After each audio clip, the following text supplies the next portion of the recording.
Good, sir. Okay. Senator, thank you for taking the time. Just the first thing to ask you is, I know there were some representatives from the Commanders, and the NFL commissioner was here on Capitol Hill this week. Did you meet with any of them, and how did those discussions play out? Yes. Senator Cardin and I met with some of the representatives from the owners of the Commanders. We congratulated them on a great season so far, and we just had an open discussion about how they are going to go about making choices as to whether they keep the stadium in Maryland or move to RFK. Where do things stand right now? What has to happen in order for this RFK bill to advance? Are you against it? You've been against it to this point because you said you don't want to give away the land for free in D.C. So I've been very clear that what Maryland wants is an even playing field as part of these negotiations. And just by transferring RFK from the federal government to the District of Columbia for free creates an uneven playing field. What we want is for the Commanders to make a decision as to where they want their future stadium. Should they decide to move to RFK in DC, that's their decision. But we want a clear commitment that they're going to invest in redeveloping the site that they currently have for the benefit of the community. And so really what we're looking for is some just assurances that should they move to DC, and that's their decision, that Maryland is not sort of left holding the bag. Is that something they can bring together in just a few weeks when we expect this bill would come up?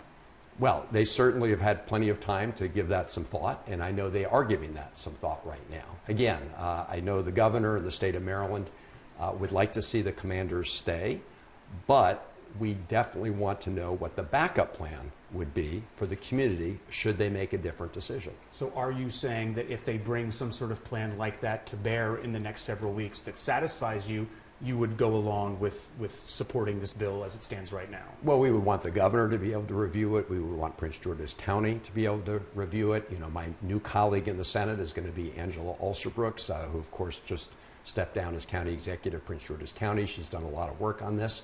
So our number one goal is to make sure that there's an even playing field for the negotiations.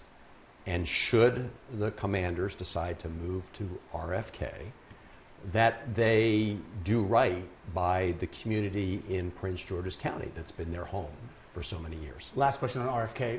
Reporting from the Washington Post apparently needs some clarity about, we're going to trade you RFK for some F-16s. Do you want to sort of settle what that's all about? Yeah, that's inaccurate. Senator Cardin and I and members of the Maryland delegation have been working for some time to try to make sure that the Maryland Air National Guard has an air mission. We've had an air mission for a long time. That is being phased out by the Air Force. So we are exploring different ways with the Secretary of the Air Force to try to make sure that we can keep a mission there. And one idea in that regard was the fact that Andrews Air Force Base, which is in Maryland, it has two air wings, and we have discussed with the Secretary of the Air Force the idea of one of those air wings being transferred to the control of the Maryland Air National Guard. That has been a separate discussion with the Secretary of the Air Force. Not a horse trade with the RFK bill? No. Okay. I want to switch topics. I want to ask you about the incoming Trump administration, specifically with the number of government employees in Maryland, the possibility of the reinstatement of Schedule F, or bringing in Schedule F. Do you feel that government employees have anything to worry about? How would you characterize maybe your worry with the new administration? Well, I think we're all concerned about some of the statements coming out of the incoming Trump administration regarding politicization of the federal workforce. I'm all for government efficiency. We should have more government efficiency, but creating a new regime that gets rid of experts and people who have experience in certain areas and replacing them with political cronies is not greater efficiency.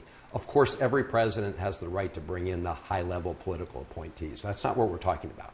We're talking about rank-and-file federal employees who've been doing the job, for the American people, and it would just be wrong, and it would hurt the country to bring in political cronies to take their place. FBI headquarters. Greenbelt won out in this I'll call it competition from the GSA last year. Is there worry about where that stands with the new administration coming in and their disdain for the FBI? Well, the decision has been made. I mean, GSA made the decision that the new FBI headquarters would be in Greenbelt, Maryland. We've been putting aside funds, federal funds, for that purpose.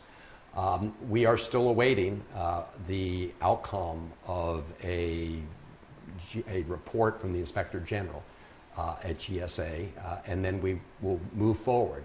We hope that the new administration will work with us. I mean, if you go to the current FBI building, it is a total mess. It is costing taxpayers dollars every day in terms of maintenance.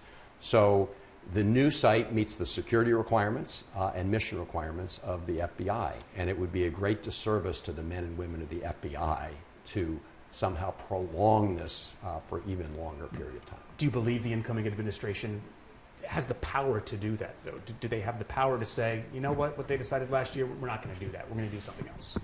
Well, they don't have the power just to say we're going to move the FBI headquarters to some other location without going through the United States Congress. And in that process, obviously, we have a say. Got it.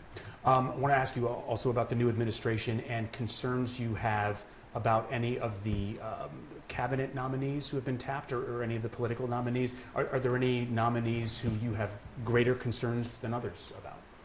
Well, let me just say collectively, I look forward to the hearing process. They will go through the vetting process. It would be a huge mistake for the Senate majority, the new Senate majority, to try to short circuit the Constitution of the United States, which gives the Senate the power to advise and consent on every nominee. And so there have been some talk about trying to do an end run around that process. That would be complicity in undermining the constitutional checks and balances. Mm-hmm. As to any particular appointees, look, I mean, I'm glad Matt Gaetz already decided not to pursue that nomination. The nomination for the Secretary of Defense, Hegseth, I mean, there are clearly lots of very big concerns, disqualifying issues there. But for most of them, my view is let's let them go through the process, the hearing process. That's where this should be vetted. They all should go through FBI background checks. We shouldn't short circuit that process either. Last topic for you, and that is Key Bridge funding. I have to imagine, although I don't want to put words in your mouth, that's got to be among your top, if not the top priority for you to round out the end of this year. Where do we stand as far as trying to get the support to get 100% federal funding to rebuild the bridge? Sure. That is absolutely a top priority because it fits within the disaster relief bill that's being considered by the House and the Senate right now. We had all these terrible hurricanes up and down the eastern coast. Those states need help. Maryland needs help in replacing the Key Bridge. We've already locked in 90% federal funding for the bridge, but we are seeking the additional 10%, that commitment going forward. That has been the norm. That's what we did as a federal government when the bridge in Minneapolis collapsed. And we think that we're on track to get that done before the end of the year. But around here, Yogi Berra said it ain't over till it's over. Right. So is it a fight? I mean, what is your level of confidence? Where would you peg it? It's not a fight, to my knowledge, but this is the point in the negotiations where you have to be very watchful about what's happening. I can tell you that with the United States Senate, there is strong bipartisan support for 100% funding for the Key Bridge replacement. Got it. Appreciate your time, sir. Thank you very much. Thank you.